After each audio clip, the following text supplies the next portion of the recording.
They were fined 25 cents for sitting down, a quarter of a dollar taken straight from a woman's wages if a supervisor caught her resting her feet for even a single moment. The room where they stood was so hot in summer that women fainted at their stations and were expected to return to work within the hour.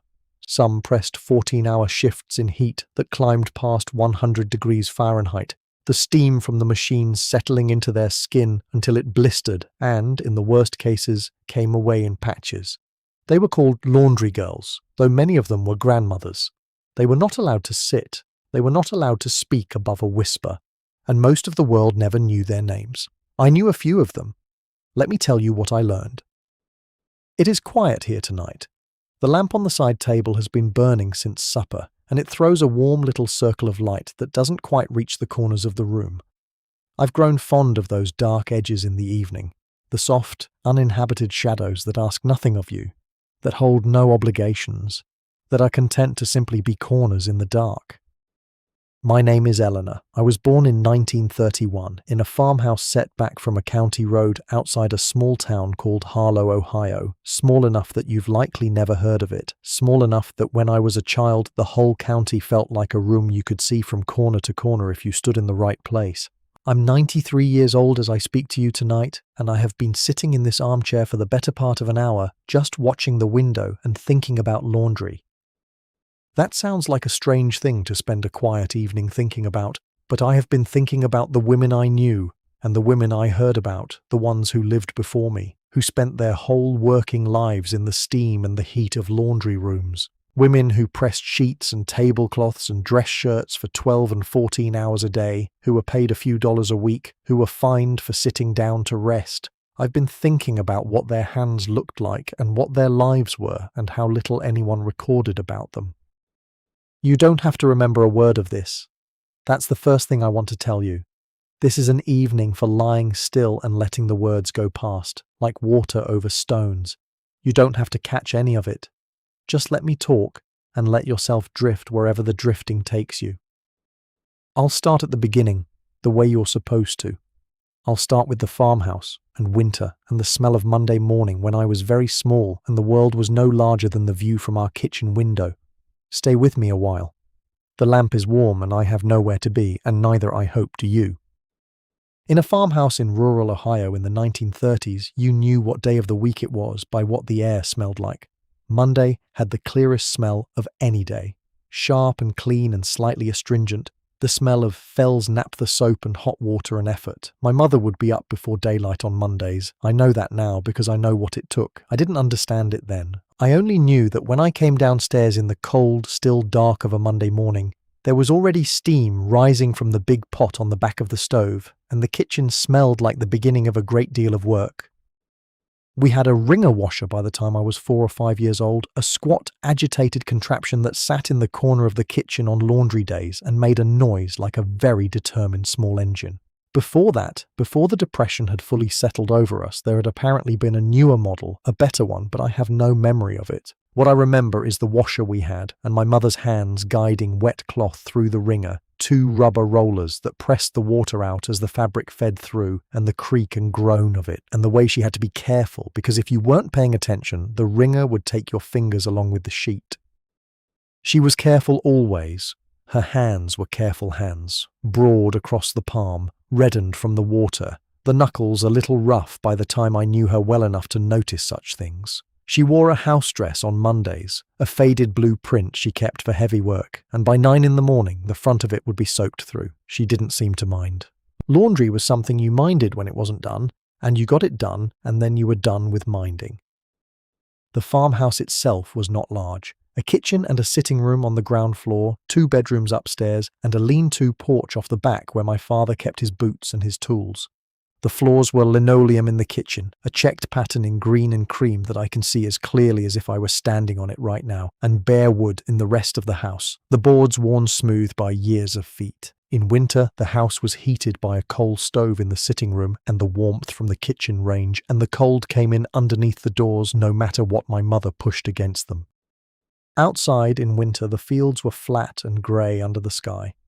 Ohio farmland in January is a particular kind of landscape, not dramatic, not beautiful in any way that photographs well, but wide and settled and honest about its emptiness. The nearest neighbours were a half-mile down the road, and on very cold mornings you could see the smoke from their chimney rising straight up into the still air, which meant no wind, which was something to be grateful for.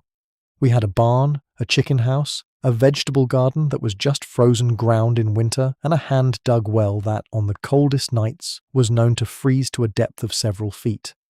The winter I was 7, it froze solid, and my father had to break the ice each morning with an iron bar. That was the winter the well froze, and we talked about it for years afterward the way you talk about a particularly stubborn season, with a mixture of exasperation and pride at having got through it. The smell of the land in winter was a cold, clean smell, wood smoke and frozen mud, and underneath it all something mineral and still, the smell of ground that is sleeping. In summer it was green and alive, with the particular sweetness of cut hay, but it's the winter smell I remember most clearly, perhaps because winter is the season that stays with you longest when you're small, the season where the hours seem to accumulate differently. I spent a great deal of time at the kitchen window as a child, watching the snow, watching the birds that came to the feeder my father built from a board and 4 coffee tin lids. Chickadees, mostly. Little dark and white birds that appeared to mind the cold not at all and went about their business with a cheerful practicality that I found admirable even then. But Monday mornings brought the house back to life from its winter quiet. Laundry day was the most industrious day of the week, and in our house that was saying something, because none of the days were without their work. My mother moved through Monday with a kind of focused energy, loading the washer, running loads, feeding wet cloth through the wringer into the rinse tub, then through the wringer again, then into the basket for hanging. Even in winter, the clothes went out on the line when the temperature allowed it because my mother believed that outdoor air did something for laundry that indoor drying never quite managed. She was not wrong. Line-dried sheets have a smell that I still encounter sometimes when the wind is right and I'm somewhere with clotheslines, and it stops me in my tracks every time. A cold, clean smell, the smell of air that has moved through something. On the worst winter days, when the temperature dropped below 0, and even my father pronounced the cold unsuitable for livestock, the laundry came inside to dry on a wooden rack in front of the stove and on lines strung across the kitchen. On those days, the house filled with warm, damp air and the windows steamed over, and you moved through a sort of soft gauze of drying sheets and shirts and stockings, and the kitchen smelled like nothing else I can name, warm soap and wet cotton and the faint coal smell underneath, a smell that was home in the most specific, unadorned sense of the word. I helped with laundry from a young age, not the heavy work at first, that was my mother's domain, but the folding, the carrying, the fetching of more Fels-Naptha or more bluing. The bluing was in a little bottle with a blue-stained cap, and you added a measured amount to the rinse water to keep the whites from yellowing. Too much, and everything came out with a faint blue cast, which was not desirable, and my mother's eye for the right amount was extremely precise. She could gauge it by colour. She could gauge most things by colour, and by smell, and by the feel of fabric between her fingers. She knew when something was truly clean and when it had only been washed. There were women in the county who didn't have wringer washers yet, who washed everything by hand in tubs with a scrub board. My mother had grown up doing it that way, and she did not look back on it with particular nostalgia. The washboard was a hard piece of work, she said. You rubbed the fabric up and down against the corrugated zinc surface to loosen the dirt, and by the end of a full day's washing your knuckles were scraped, and your arms were burning, and your back had things to say about all of it. The wringer washer was progress she appreciated without sentiment. It was better. That was enough. And yet, even with the wringer washer, even with the bluing and the Fels-Naptha and the wooden rack and the clothespins and the whole organised machinery of it, Monday was still the hardest day of the week for a farm woman with a family. It took most of the daylight hours. It left the kitchen in a state of controlled disorder until the last load was through and the last piece hung. And it came back with perfect indifference the following Monday. I didn't think about this particularly when I was young. I thought about it later. Much later, when I understood more about what work is and what it costs. When I was 7, 8, 9 years old, Monday mornings were simply Monday mornings. The smell of soap and hot water, my mother's back at the washer, the chickadees at the window. The world was the size of what I could see, and what I could see was very small and quite sufficient. That is the gift of childhood, I think. Not innocence exactly, but proportion. Everything in its proper place. The kitchen the right size, the winter the right length, and Monday coming around again. Reliable as weather, smelling of effort and clean cloth and the particular virtue of work that gets done. I have been thinking about those Monday mornings lately, about the weight of the laundry basket, which I started carrying by myself when I was 10 or 11, about the particular exhaustion of a job that is never finished because the clothes are always dirty again by the time you've gotten them clean. About my mother, who did this without complaint for 40 years, and the women I would come to know later who did it for wages, who stood in the heat of commercial laundries for wages that would astonish you now, in conditions that would astonish you more. I'll get to them. But I wanted to start here, in the kitchen, in the cold, on a Monday morning, with the steam rising from the pot and the world no bigger than the county, because that is where everything else begins. There was a particular routine to the sorting that I came to understand as a kind of knowledge in itself. My mother knew every piece of clothing in the house, not just whose it was, but its particular history. This shirt had been Robert Garfield's before my father bought it at the church rummage sale. It still had a small repair at the left cuff, done in a slightly different thread. That sheet had come from my grandmother's house when she died. That tablecloth had a stain from the 4th of July picnic in 1929 that had never fully come out, though my mother had tried to address it numerous times, and the stain had become a kind of family landmark. Beneath the laundry at the household level was an archive. Every piece of cloth held a story if you knew it well enough to ask. The winter mornings were the hardest for laundry, and not only because of the cold. In winter, the water came from the pump in the yard. We had hand-pumped water until I was 10 or 11, when my father ran pipes from the well to the kitchen, and in very cold weather the pump froze, and my father had to warm it before the day's water could be brought in. On the worst mornings, he was up an hour before the rest of us, dealing with the pump, and by the time we came downstairs, there was already a note of controlled exasperation in the set of his shoulders. He never complained about it, not in the sense of expressing complaint to an audience, but you could see it in him, the particular tightness of a man who's been fighting an inanimate object in the dark and the cold before breakfast.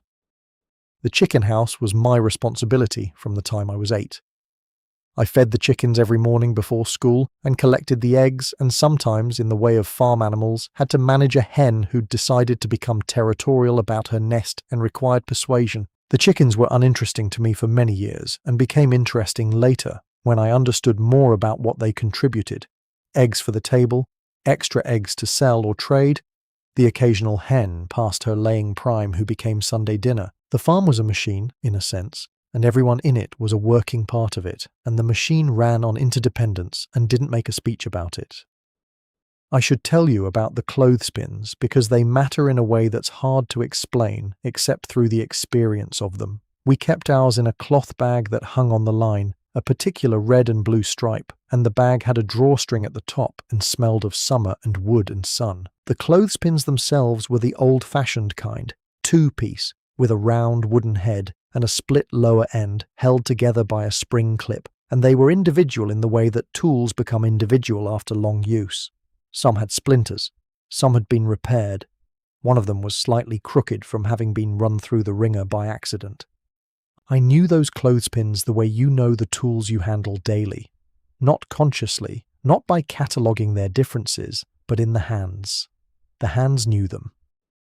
The laundry went out and came in summer and winter, and the quality of the hanging and folding changed with the seasons. In summer, the washing dried in an hour on a breezy day, the cloth warm from the sun when you brought it in, smelling of something that isn't quite describable, warmth and air and the particular freshness of a thing that has been outside. In winter, the pieces sometimes froze on the line before they dried, going stiff and white and odd, and bringing them in was a different exercise entirely, carrying boards of cloth that slowly softened in the kitchen air.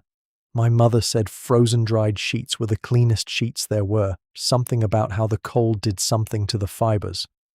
I believed her then, and I believe her still, in the way you believe things that come from someone who knows from long experience. The wringer required maintenance that my father provided.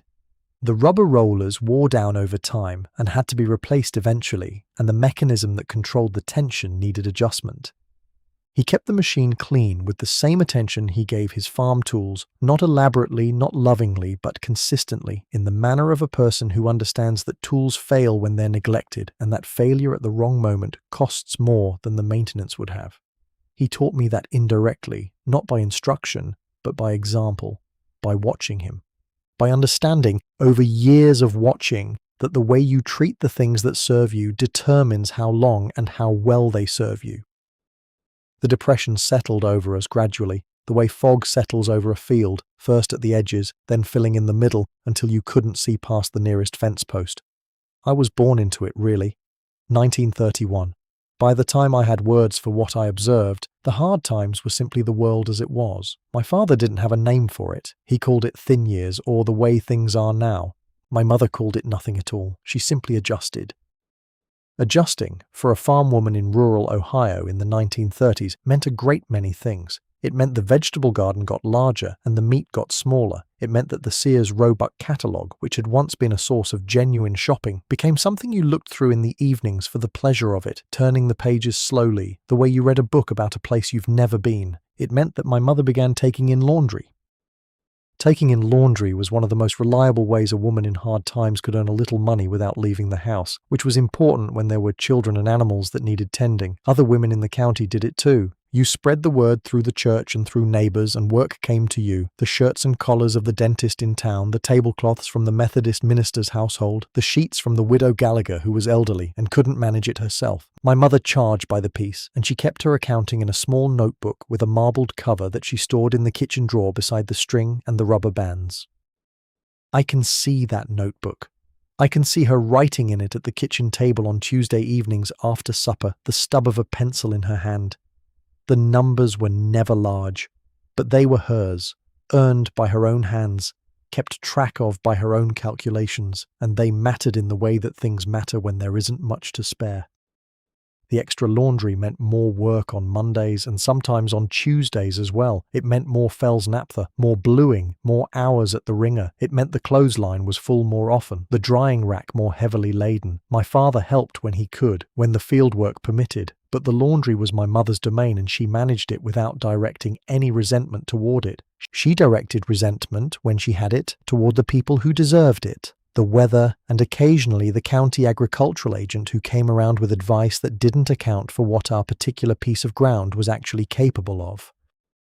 I helped fold the extra laundry. I helped sort it, keeping each household's things separate in careful piles. I learned very early how to fold a man's shirt so the collar lay flat and the sleeves didn't crease at the wrong place. I learned to fold sheets by standing at one end and walking toward the center, the sheet halving and quartering in my arms the way my mother had shown me. These are things you learn by watching and then doing, and once learned, they never leave.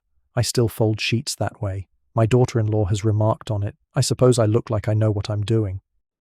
The extra work also meant that I grew up understanding, without being told explicitly, that women's labour kept things running. Not in an abstract or political sense, I was far too young for abstractions, but in the specific, immediate, practical sense of if my mother's hands stopped moving, several things would stop happening. The laundry wouldn't get done, the garden wouldn't get tended, the money in the marbled notebook wouldn't accumulate. The farm would lose one of the forces that held it together. My father was essential and my mother was essential, and they both knew it, and neither one of them made speeches about it.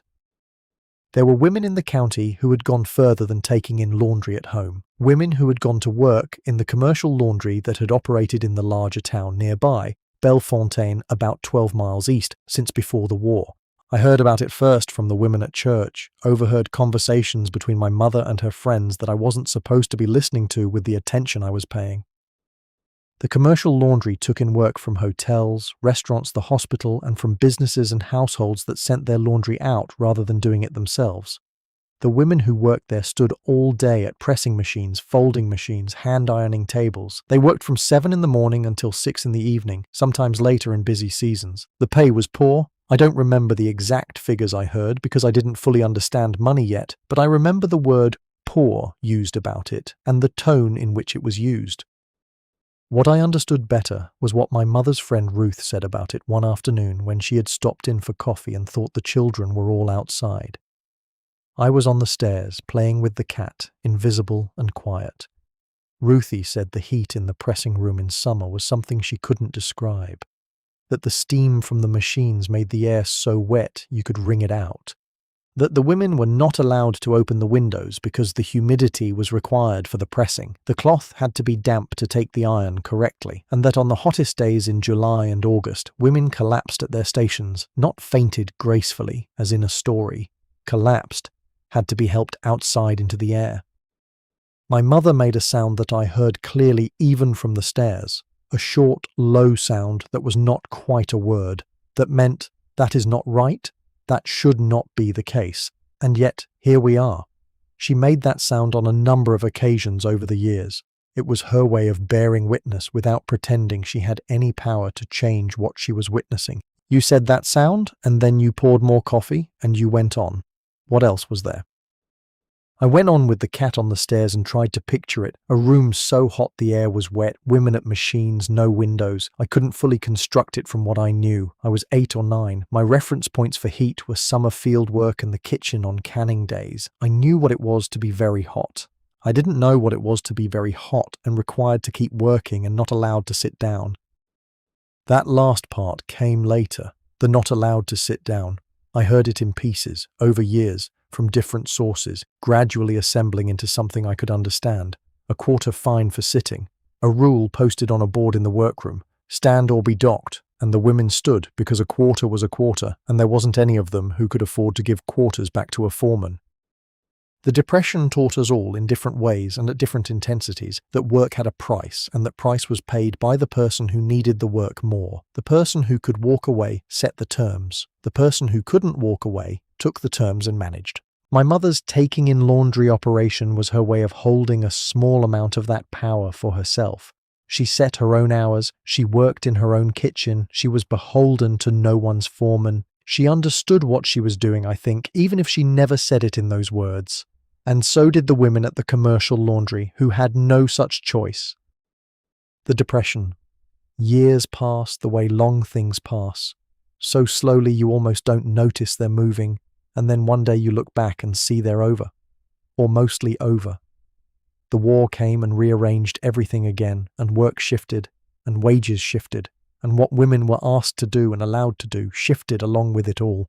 But those first years, those thin years, are what I return to when I think about what women's work actually is, not as a category, not as an economic concept, but as a physical and daily reality. It is laundry, and it is the arithmetic in a marbled notebook, and it is the sound my mother made on the stairs when she heard something that wasn't right. That sound has stayed with me longer than almost anything else.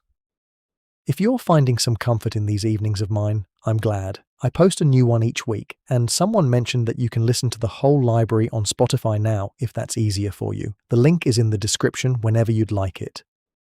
The Depression came for everyone in the county at different speeds and in different ways. For us, it was gradual. The thin years, as my father called them, arriving like weather, first at the edges of things and then settling in the middle. For some families, it was faster and harder. The Colburn family lost their farm in 1933 to the bank, and we watched their wagons go by on the county road on a February morning, their things loaded in the cold, the children sitting on top of the furniture with their faces turned in different directions, and my father stood at the window and watched them go by and didn't say anything, and my mother stood beside him and didn't either, and I stood behind them both and understood that something very bad was happening to people we knew, and there was nothing to be done about it.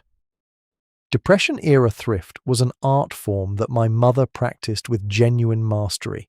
Nothing was thrown away that could be repaired. Nothing was discarded that could be repurposed. Flour sacks, the large cotton bags that 50 pounds of flour came in, were washed and bleached and made into dish towels, pillowcases, or children's undergarments. My mother made a shirtwaist from 3 of them one summer that looked almost indistinguishable from the ones in the Sears Roebuck catalogue.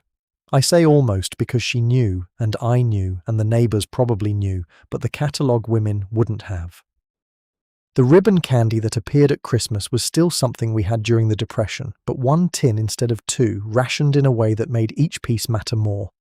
Ribbon candy is a confection I have never seen made well outside of that era. The hard sugar in translucent stripes of pink and white and green, twisted and folded into ruffled lengths that broke with a clear crack between the teeth. We were allowed 1 piece after Sunday dinner through the Christmas season, and I still remember the specific taste of it, the way it dissolved slowly and left a sweetness on the tongue that had no single flavour but was simply candy, is simply Christmas, is simply childhood before you knew what childhood cost.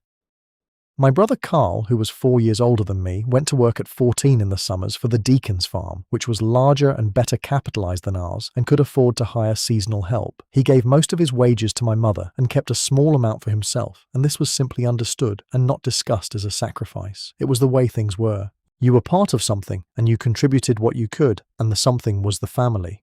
Carl worked summers at the Deacon's place until the war, and then he went to the war, and then he came back from the war changed in the ways that men came back changed, and eventually he married and moved to Cleveland and became in some ways a stranger to us, the way people can be strangers to the people who love them best when the distance gets large enough. The women who took in laundry, my mother and the others in the county who did the same, had a quiet network among themselves. They knew each other's clients, knew the rates that were being charged, knew when someone needed more work or less. They shared information in the manner of people who understand that cooperation is often more efficient than competition when everyone is operating at the same margin. I understood this as a child without naming it. It was simply how things worked. The women talked, and the talking was organized information that helped them all. What the depression gave me, ultimately, was a particular relationship to sufficiency. I have never in my adult life felt poor, even during the years when money was genuinely short, and there were such years before Robert's business was established when we counted things carefully. But I have also never felt the kind of insatiability that I see sometimes in people who grew up with more. I know when I have enough. I recognize it clearly, and I feel it as a distinct condition, not as an absence of more. This is not virtue, it is experience. The thin years wrote something into the bones of me, a knowledge of sufficiency and what it feels like that has served me better than any amount of abundance would have. If you're finding some comfort here, stay. I'll be back with a new evening each week, and I'm told you can now find these evenings on Spotify as well, if that's easier for you. The link is down in the description. We got a radio when I was 6 years old. My father brought it home on a Saturday in the fall, a Zenith table model in a wooden cabinet, brown and slightly rounded at the corners, with a fabric grille over the speaker and a row of white-tipped tuning dials. He set it on the shelf in the sitting room, with the careful attention he usually reserved for tools, making sure it was level, making sure the cord reached the outlet without strain. Then he turned it on, and we all sat in the sitting room and listened to it crackle and tune, and finally resolve into a man's voice, speaking clearly and without static. And my mother put down her mending, and my father leaned forward in his chair, and I sat on the floor with my knees pulled up, and we all listened as though the box were performing a small miracle, which in a sense it was. The radio changed things. Not dramatically, not all at once, but over time and in ways I didn't fully recognize until much later. Before the radio, the world beyond the county was something you read about in newspapers and heard about at church and knew existed without ever quite feeling the reality of it. With the radio, the world came into the room. It spoke to you in the evenings. It told you things. We listened to Jack Benny on Sunday nights, and to Fibber McGee and Molly on Tuesdays, and to the news in the mornings when my father was home from the fields in time. The comedy programs were the ones I loved best. The laughter that came out of the speaker was real laughter from a real audience, and it made you feel connected to something larger than the farmhouse and the county road. People elsewhere were laughing at the same thing at the same moment. I found that remarkable. The news was different. The news was where the world got complicated. I heard about labour troubles on the radio, strikes, disputes, men walking off jobs or being locked out of them, and I understood, in my child's way, that there was a struggle happening somewhere between people who worked and people who employed them, and that the struggle was not a polite one. Names came through the speaker that I couldn't always place or keep track of. John L. Lewis and the mine workers, textile workers in the South, garment workers in New York City. I didn't hear much on the radio about laundry workers specifically. Their struggles were older and less dramatic, or at least less covered by the national programs that reached rural Ohio on a good night with the dial set just right. But I heard enough to understand that what Ruth had described to my mother on the stairs, the heat, the hours, the collapsed women, was not unique to the laundry in Bellefontaine. It was part of a pattern. It had a name or several names, working conditions, labour standards, what you were owed. School gave me more pieces of the picture. I walked to school 1.5 miles each way to a 2-room schoolhouse where Mrs. Pemberton taught the lower grades with a thoroughness I appreciated only in retrospect. She was a small woman with red hair going grey and a quality of focused attention that made you feel, when she looked at you, that whatever you were doing was the only thing worth looking at. She taught us to read carefully and to ask what things meant, not just words, but events. Why did the harvest fail? What caused the prices to drop? Who benefits and who doesn't? Those were not politically charged questions in her teaching. She was not a political woman, or if she was, she kept it entirely to herself. They were practical questions about the world. I think she believed that understanding the mechanism of things was a form of self-defense. If you knew why the harvest failed, you were less likely to blame yourself for something that was the weather's fault. If you knew why prices dropped, you could plan around it instead of being blindsided. She gave us the habit of asking why, which is a gift whose value accumulates for a lifetime. I asked why the laundry workers in Bellefontaine couldn't sit down. I asked my mother, who said it was the rules. I asked my father, who said it was the way of things. I asked Mrs. Pemberton, who was the only one who gave me an answer that made any sense, because the people who owned the laundry had decided that sitting was idleness and they were paying for work, not idleness. And because the women needed the work more than the owners needed the women's comfort. The balance of need, she said, was always where the rules came from. I turned this over for years. It seemed wrong to me. It seemed obviously wrong. And yet I couldn't argue with the mechanism of it. You couldn't argue with it when you understood that the women had no place else to go, no other source of a wage, no organization behind them strong enough to push back. The balance of need. I thought about my mother's marbled notebook and about how it was her way of tipping that balance just slightly in her own direction, a small thing, but hers. The radio also brought music, which mattered in ways that weren't complicated at all. We listened to the Grand Ole Opry on Saturday nights, the whole family, my father in the good chair with his boots off, my mother in her chair with whatever mending was on hand, my brother Carl on the floor with me. The music came through the speaker warm and a little scratchy, fiddles and voices, and it filled the room the way heat fills a room, evenly, without asking to be noticed. We didn't dance. We weren't a dancing family. But my father sometimes moved his foot without seeming to know he was doing it, keeping time with the fiddle, and I watched that foot because it seemed like a window into something he didn't often show. By the time I was 12 or 13, I had a better sense of the world than I had at 6. Not a complete sense. No one has that at any age. But the radio and the school and the overheard conversations on the stairs had given me a rough map. I knew that the county wasn't the world, and I knew something about how the world worked, and I knew that the way it worked didn't always serve the people who were most in need of being served well. This didn't make me angry exactly. I was raised by people who dealt with things as they were. But it made a kind of mark, a place in the mind where a question kept returning, asking to be answered more fully than anyone had answered it yet. The summer I was 16, I got a partial answer, in a way I hadn't expected. But I am getting ahead of myself. The school years were also just school years. Penmanship and arithmetic and history and the particular smell of chalk dust and floor wax in a schoolroom. Walking home in fall with the smell of burning leaves from every farmyard along the route. Helping with the animals, helping with the garden, helping with the laundry that was always and perpetually arriving and departing through the wringer washer in the kitchen corner. There is a pleasure in the memory of ordinary days that I didn't feel at the time, or not fully, but that I feel very clearly now. The pleasure is in the wholeness of it. The days had a shape, a beginning and a middle and an end, and they followed each other in a recognizable sequence, and there is a kind of deep rest in recalling that. You were where you were. The world was what it was.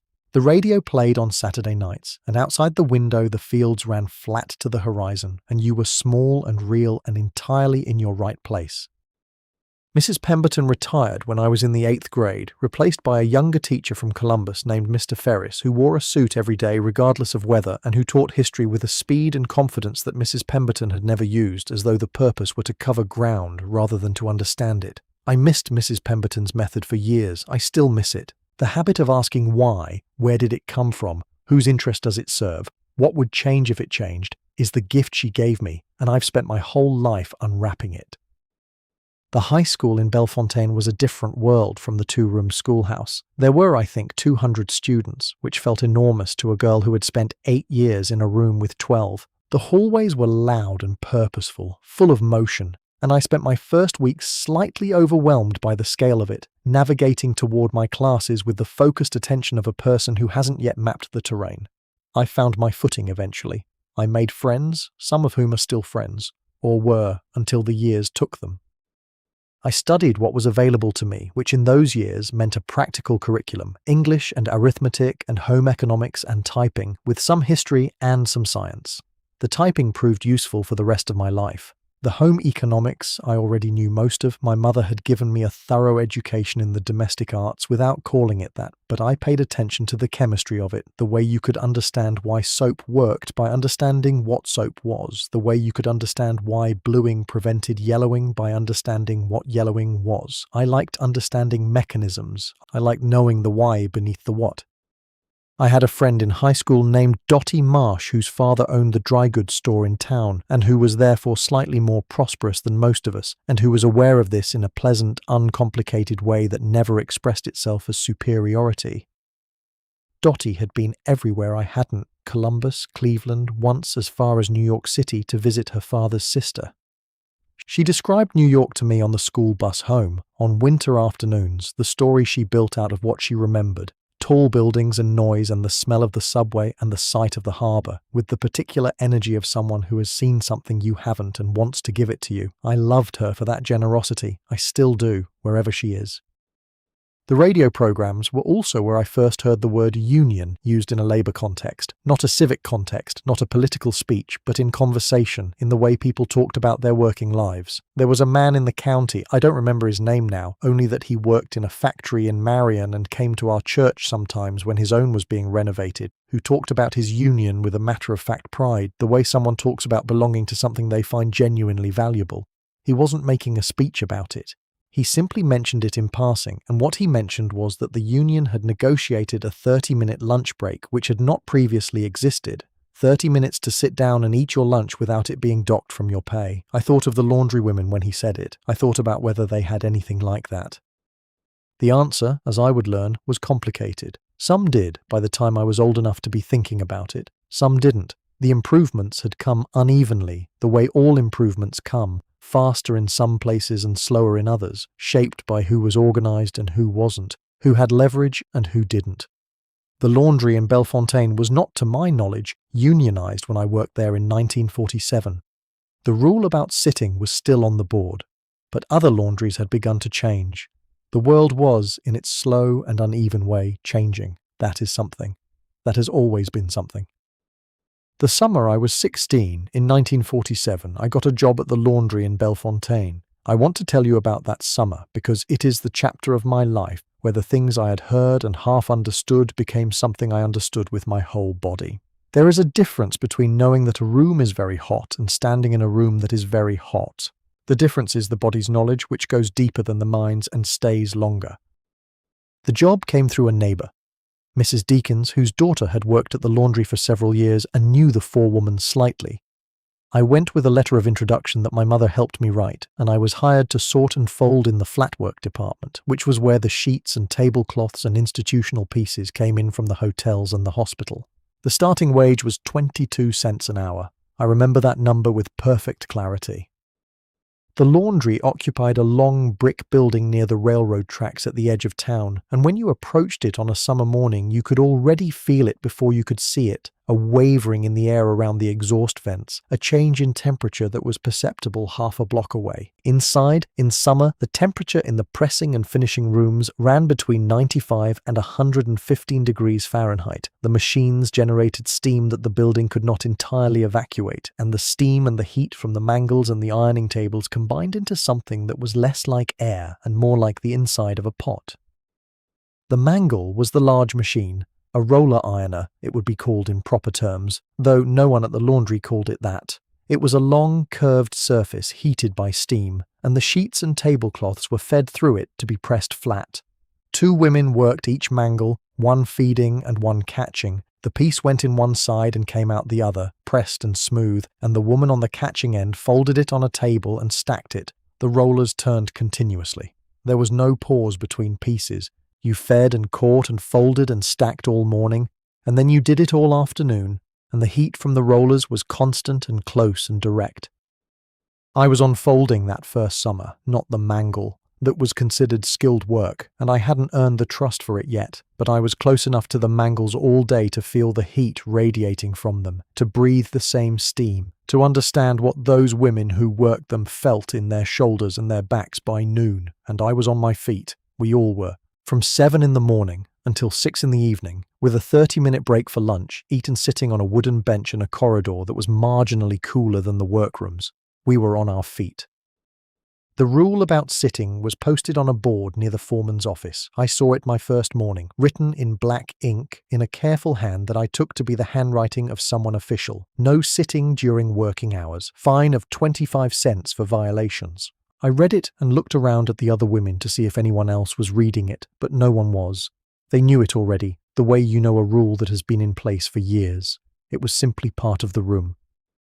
The fine was 25 cents corns, approximately 1 hour's wages for me at the time. For the older women, who had been there longer and earned a little more, it was closer to 45 minutes of their day. The foreman, a man named Higgins, who wore his collar buttoned even in summer, walked the floor regularly, and the floor women learned to read his circuits. Not to sit, obviously, but also not to lean against a sorting table, not to rest a hip against the wall, nothing that a strict interpretation of the rule might catch. You stayed upright, you stayed moving, your feet stayed on the concrete.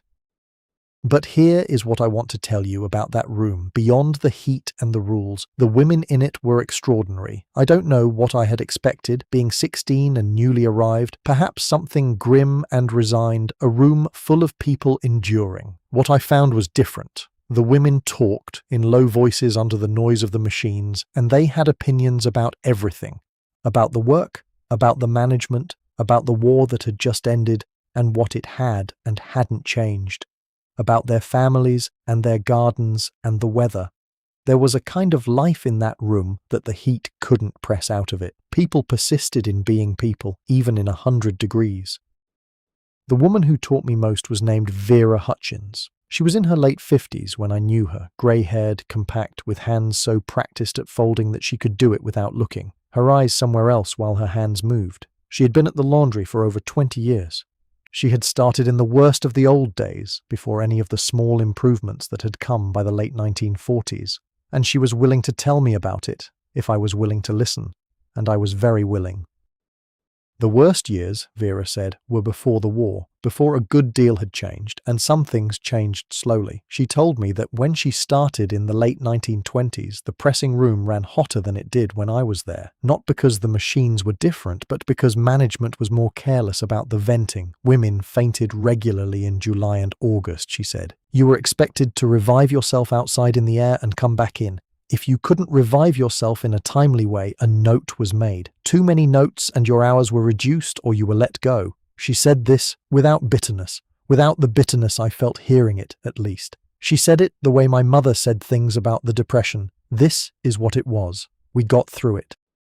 She told me about the skin. I had not understood the title Laundry Girls Who Worked Until Their Skin Came Off, which was how one of the older women had described the worst days, in a phrase so stark it had passed among the workers like a piece of currency worn smooth by many hands. The skin came off, Vera explained, from the steam burns. Not dramatic burns, not the kind that sent you to the hospital, but the constant low-level contact with scalding steam that left the skin on your forearms reddened and eventually toughened, and then, in some cases, damaged in layers. The skin peeled, renewed, peeled again. By the time a woman had worked the mangles for 15 years, her forearms looked unlike anything else you'd seen on a person, not scarred exactly, changed. And this was considered acceptable. It was considered the cost of the work, the way calluses are the cost of field work, or the way a doctor's hands get a certain look from years of washing. You adapted or you found other work, and other work in those years was not always findable. Vera had adapted. She had the forearms to show for it, and she showed me without making a thing of it, just matter of fact the way she showed me everything. She also told me about the fines in earlier years, which had been steeper. 25 cents was actually an improvement, she said, and I could hear the particular dryness with which she said this, the tone that holds two things at once, the fact and the absurdity of the fact. In the early years at some laundries, the fine had been 50 cents or more. Some places had a system where you could earn the fine back by staying late, which meant that resting your feet for a moment could cost you an extra hour of your evening. Vera shook her head at that, the way you shake your head at something a long time past, and went on folding. I worked there that summer and the next, 2 summers at the Bellefontaine Laundry. By the end of the second summer, I was on a pressing table, not the mangle, but a hand pressing table, which was its own education. The iron was heavy and you held it and moved it for hours, and your shoulder learned the motion the way an instrument player's hand learns a chord, involuntarily, deeply, so that years later you sometimes find your arm making the motion in your sleep. My mother laughed, the first time I caught myself doing it at the kitchen table. She said she used to do it too, ironing in her dreams. Some work gets into the body and stays there. I left that job when I was 18 to take a position in an office in town, doing billing for a small manufacturing firm which paid better and was considerably cooler. I felt something when I left, not guilt exactly, but awareness. The women I was leaving behind would go on standing at those tables in those summers. Vera would go on folding. The rule about sitting would remain on the board. Nothing I did or didn't do would change any of it, but I carried the knowledge of it with me, the way you carry the weight of something you've held for a while even after you've set it down. Your arms remember. On the worst days in July, the temperature in the pressing room climbed past 110 degrees Fahrenheit by early afternoon. I want you to understand what that feels like, because it is not merely uncomfortable in the way that a warm day is uncomfortable. It is a physical presence. The air is thick with moisture from the steam, so that breathing, it is almost like drinking it. Your clothing is soaked through within an hour of starting work. Sweat runs into your eyes and you blink it away without stopping, because stopping means the piece piles up on the feeding table and you'll have to work faster to clear it, which makes you hotter. The foreman Higgins rarely stayed in the pressing room. He appeared, made his circuits, left. His office was at the front of the building, which received cross-ventilation from the street. We knew this. No one said anything about it. The mathematics of complaint in that room were straightforward. Complain and be considered difficult. And if you were considered difficult, your hours were reduced or you were let go. And if you were let go, there were other women who needed the work as much as you did and would have the job by the end of the week. So you did not complain. You sweated and you folded and you kept the piece moving through your hands. What you did instead of complaining was talk. Not about the heat or Higgins or the rule about sitting, not about those things directly. You talked about your gardens and your families and the price of things and whether there was going to be rain. You talked about the radio programs and what you'd read in the newspaper and what your neighbor had said about her daughter's new husband. The talk was a form of resistance, I've come to understand. It was the refusal to be only a function. It was the insistence on remaining a person with a garden and an opinion about things and a neighbor whose daughter's husband was not what anyone had hoped. Vera Hutchins told me once about the period in the 1930s when there had been talk at the laundry, among some of the women in low voices on the walk home, about organizing, about the possibility of it, about what it might change and what it might cost. Nothing had come of it. The management had heard the talk through the usual channels. There was always someone who told, she said, not out of malice exactly, but out of the fear of not telling. And a few of the women who had been most vocal about it had found their hours reduced until they left of their own accord. It was not dramatic. It was simply the quiet elimination of a problem before it became a larger one, accomplished through the routine mechanisms of employment. She told me this without drama, the way she told me everything, as though it were simply a thing that had happened, a piece of the record, neither surprising nor enraging after so many years. But I could see, even at 16 I could see, that there was something beneath the matter-of-factness, a kind of sadness that had been converted over years into something drier and harder. Not bitterness, quite, more like knowledge. The knowledge of someone who understands exactly how things work and has made her peace with the fact that understanding it has not changed it. The laundry also had a caste system, which I learned quickly. The collar and cuff work, the fine linen, the dress shirts with their delicate starched fronts was done by the most experienced women, and it was considered a promotion to be assigned to it.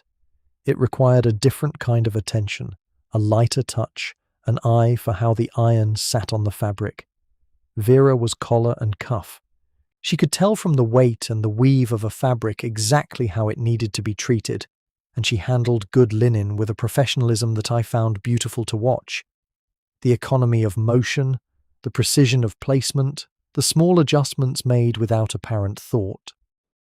The starch was also something I remember with precision. Commercial laundry starch came in a large container and the mixture had to be right. Too thin and the collar went limp. Too thick and it cracked when you moved. The women who worked collar and cuff knew the consistency by feel and eye, never by measurement. This is the kind of knowledge that is not taught in any school and that appears in no record. The right feel of starch in a solution, the right weight of an iron for a particular fabric, the right angle for pressing a seam flat without leaving a mark on the other side. It was expertise of the highest order, and it was paid as though it were nearly nothing.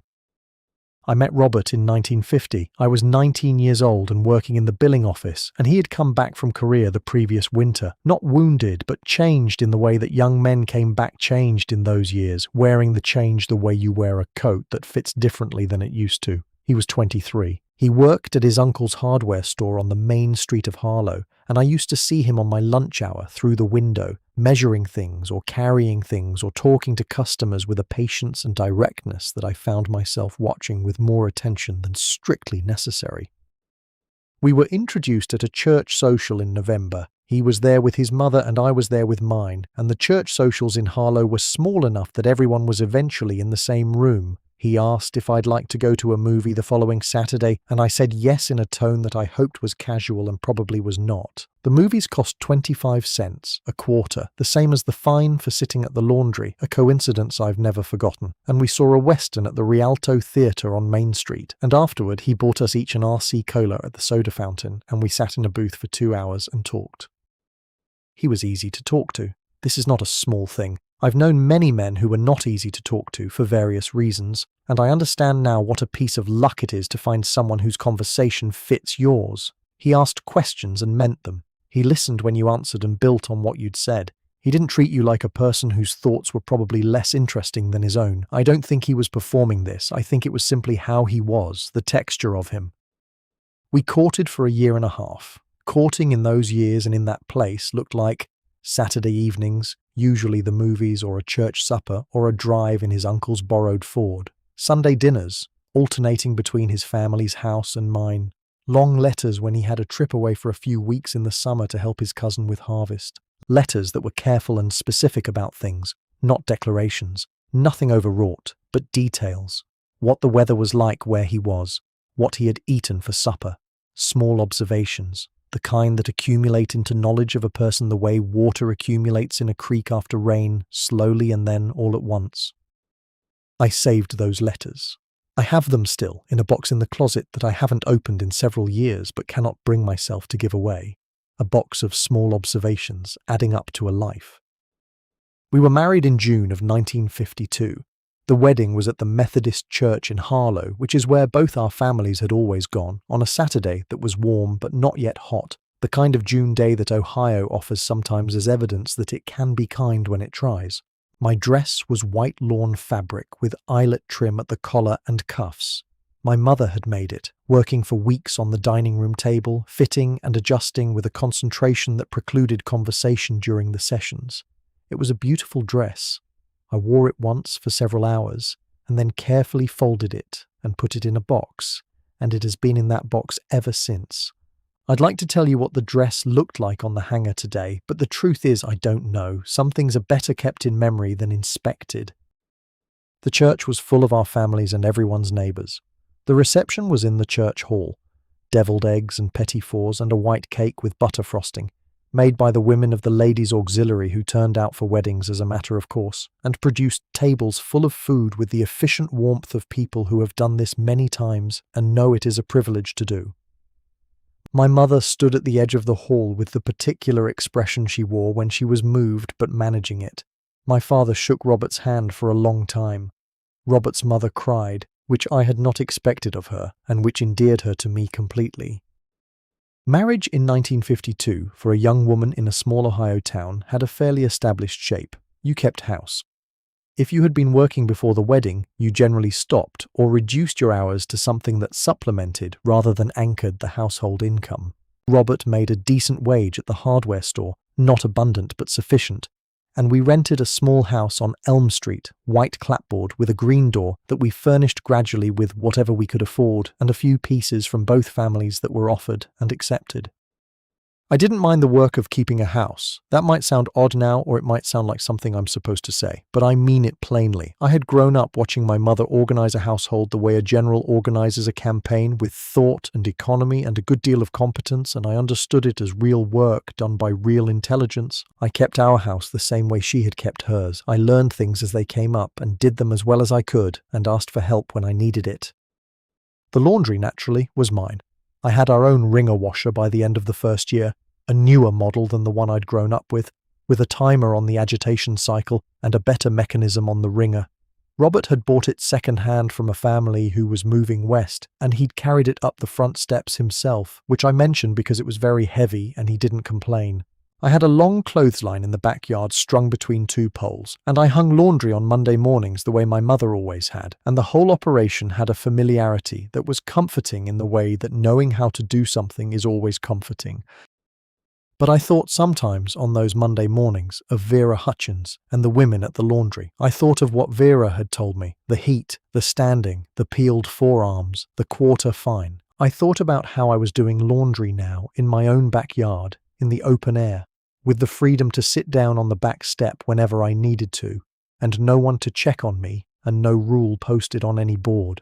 The difference between my Monday mornings and theirs was not in the work, it was in the conditions. And the conditions were what someone else had decided. I thought about this without anger, the way you think about things when you're busy and young and the sun is warm and the laundry is going well. The anger would come later, in different forms, when I better understood what had been lost and what had been taken. For now it was a thought that came and went, the way Monday mornings came and went, each one following the last in the reliable calendar of the week. Robert and I settled into our life with the comfortable ease of two people who had chosen each other carefully and found the choice to be a good one. He was still easy to talk to. He remained easy to talk to for the whole of his life, which I consider, of everything about him, the most remarkable quality.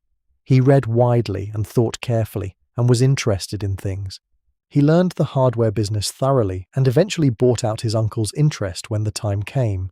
He was a good husband. I knew this even at the time, which is a gift. Sometimes you only know you had a good thing after it is gone. But that is a later chapter. In 1952, in the White House on Elm Street with the green door, we were at the beginning of things. The front garden had 2 rose bushes that wanted tending. The kitchen wanted a coat of paint. The upstairs bedroom was just barely big enough for the furniture we had and the things we hoped for. It was the beginning, and beginnings have their own quiet beauty, even if you can't always see it when you're standing in the middle of one. The letters Robert wrote during his time away that summer were a revelation about him, in the way that letters always reveal a person differently than speech does. When you speak, you are also performing, managing the impression you make, adjusting to the other person's reactions in real time. A letter is composed in solitude, in the space between the impulse to say something and the act of saying it. You make choices in that space. The choices he made told me things.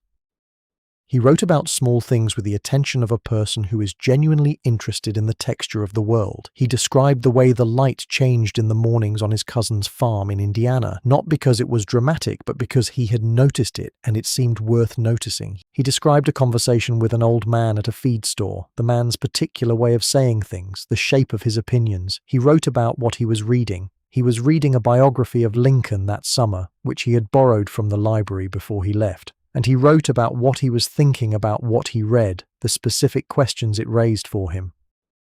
That last part, the specific questions it raised, that is what I fell in love with, or the part of it I understood most clearly at the time. He read things and they raised questions, and the questions interested him and he wanted to think about them aloud, which meant on paper, which meant in a letter to me. He chose me as the person he wanted to think alongside. That is not a small thing. That may be the largest thing. The wedding preparations were managed largely by our mothers, which was customary and also, I understand now, an enormous amount of work on their part. My mother baked and organized and directed with a quiet efficiency that I have tried to replicate throughout my life with only partial success. She had a gift for logistics, for understanding which things needed to be done in which order and who was capable of doing each thing and what the margin was before the timeline collapsed. She applied this gift to my wedding the way she had applied it to everything else, and the result was a wedding that came off without visible difficulty, which required enormous invisible difficulty to achieve.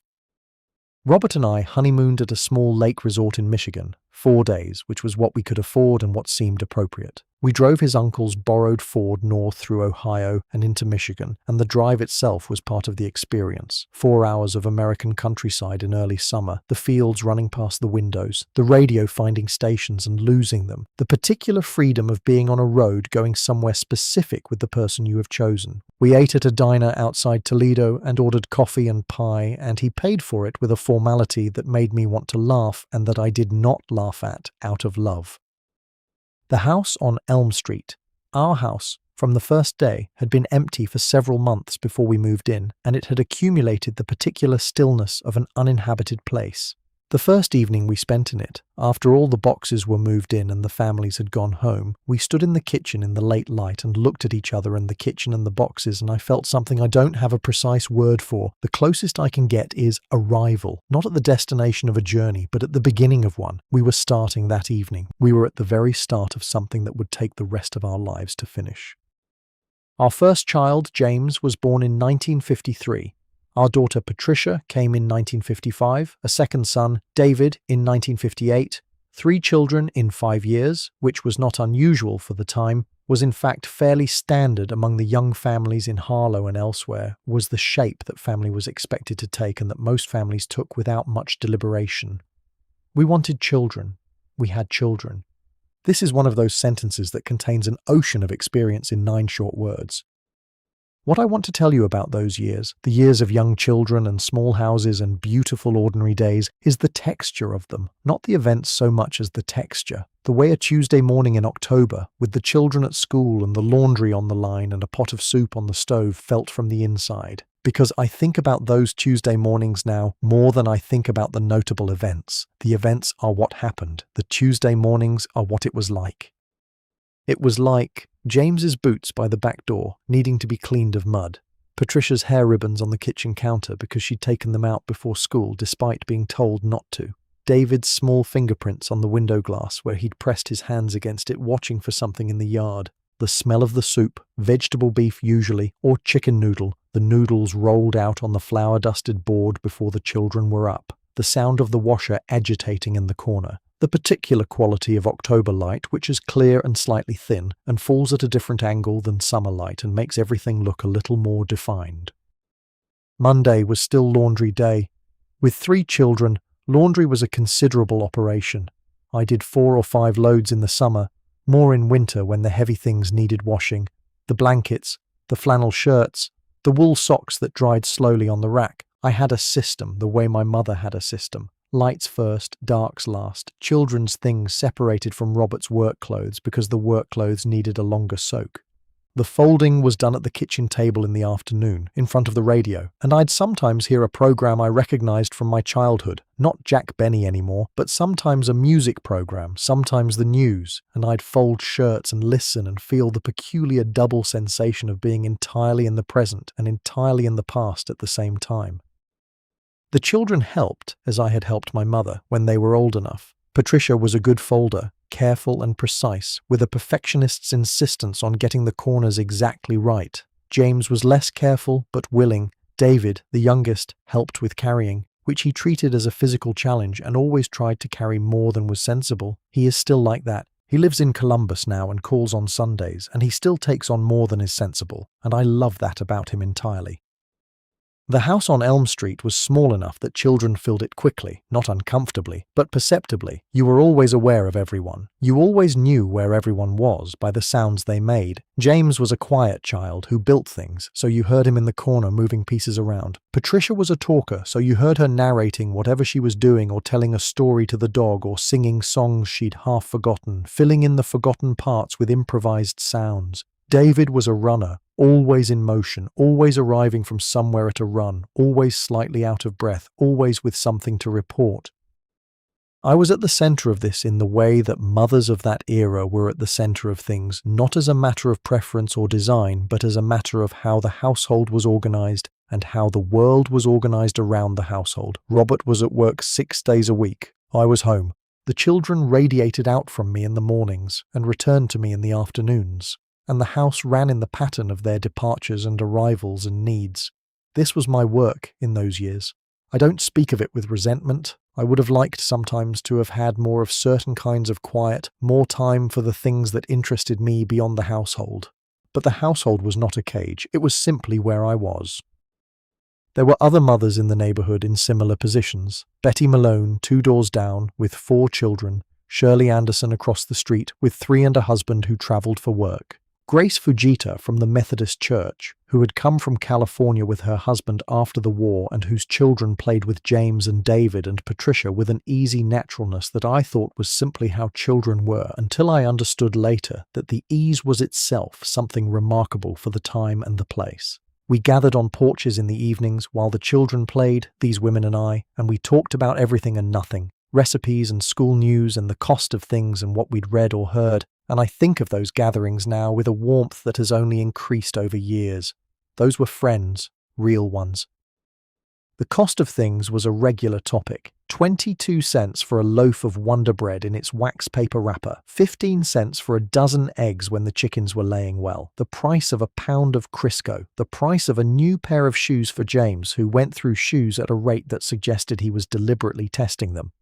We were not wealthy. The hardware store was steady but not lavish, and we lived on a budget that had real edges. But we were comfortable in the way that middle-class American families in the 1950s could be comfortable, which was a genuine and not to be taken for granted kind of comfortable. We had enough. Not always more than enough, but enough. I thought about Vera Hutchins sometimes in those years. I thought about whether she had enough. She would have been in her late 60s by the mid-1950s, possibly retired from the laundry. I hoped she was retired. I hoped she was sitting down as much as she pleased in a house where no one charged her for it. I had never written to her after I left. She was a workroom acquaintance, not a correspondent, and I felt the small familiar guilt of knowing someone and then not knowing what became of them. Some people move through your life and you hold them in your mind like that. Preserved in the moment you knew them, going on forever in the same posture, the same motion, Vera folding, always. Vera talking with her eyes somewhere else, and her hands knowing everything they needed to know. The beautiful, ordinary days. I've been thinking about what makes them beautiful in retrospect, and I think it's the repetition. The Monday laundry, the October light, the soup, the children's fingerprints. Nothing happened on those days, or nothing that would be called an event. They were simply the substance of a life, accruing the way interest accrues, invisibly, continuously, building into something that is only visible when you look back from a distance. What accrued in those years was the knowledge of belonging, of being exactly where I was, with exactly the people who were mine. It is a simple thing. It is not nothing. I want to add something about the Toll House cookies because they belong to those years and I never want to lose them. Patricia found the recipe on a bag of chocolate chips, a yellow bag, Nestlé's, with the recipe printed right on the back in red type. She made them the first time when she was 10 years old, standing on a step stool to reach the counter, and they were perfect. The kind of perfect that a child achieves by following instructions precisely without yet knowing enough to improvise. We ate them warm, all 4 of us, at the kitchen table, and they were the best cookies I have ever eaten. I have made that recipe many times since. They're never quite as good. The step stool, I think, the 10-year-old's precision, the particular October afternoon. You can't quite get those back. The years of young children taught me things about time that I couldn't have learned any other way. Children are natural philosophers of time, in that they live entirely inside it. They have no past worth speaking of, and no future they can imagine with precision, and so the present is very large for them, occupying all the space. Being with young children requires that you enter their time, or at least hold it alongside your own, and this is a discipline. When James was 3 and needed to examine every pebble on a path, you examined pebbles. Not out of indulgence, but out of recognition that the pebbles were genuinely worth examining, that his attention to them was a kind of intelligence. Patricia grew into a reader, which gave me a particular pleasure. By the time she was 7 or 8, she was consuming books the way some children consume candy. continuously with great enthusiasm, with very little discrimination in the early years and gradually better judgment as she went. She would read anything. She read my library books when she'd finished her own. She read the encyclopedia. She read the backs of cereal boxes and the instructions on packages and the fine print on the labels of things and reported what she found. I saw in this the beginning of the person she would become, curious, thorough, persistent, and I watched it with the particular joy of seeing something unfold that you didn't know was coming, but that once you see it, seems like exactly what it was supposed to be. David's energy was a different category of thing. He was motion, constant, purposeful motion from the moment he woke until the moment he finally fell asleep, which took longer than it took either of his siblings. He ran more than he walked. He climbed things that were not meant to be climbed. He had an extraordinary spatial sense and could navigate by feel in rooms he'd only seen once, and he could fix mechanical things from early on. At 9, he repaired his own bicycle chain after watching Robert do it once, then applied the same logic to the kitchen clock when it stopped, and was mostly right. He became an engineer. This surprises no one who knew him as a child. The Depression glass dishes we ate from in those years were Patricia's favourite objects in the house. Depression glass, the green translucent glass dishes that came as premiums in oatmeal boxes and flour sacks during the 1930s, had moved with me from my mother's house to the White House on Elm Street, a set of dinner plates and bowls and a few serving pieces in a green that was almost exactly the colour of shallow seawater. Patricia found them beautiful, which they were.